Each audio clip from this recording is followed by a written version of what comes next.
सब केहू के हाथ जोड़ के प्रणाम करे तानी और गोड़ छुके गोड़ लागतानी। कैसन बानी रवा लोगे? ठीक बानी ना? बहुत अच्छा लग रहा है और यही एनर्जी वहाँ से जो आप मुझे यहाँ सप्लाई कर रहे हैं उससे और दुगना एनर्जी मेरे अंदर आ रहा है। Thank you so much. पर मुझे एक बात बताइए, ये जिस तरीके से ये लोग वेलकम कर रहे थे मेरा, तो वो पटाखे जला जला के मुझे वेलकम कर रहे थे या मुझे डरा रहे थे?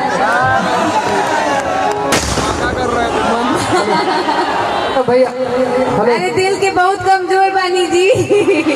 मत करी, खत्म हो जाएगा। देखे में शेरनी वाली करता रहे। हेलो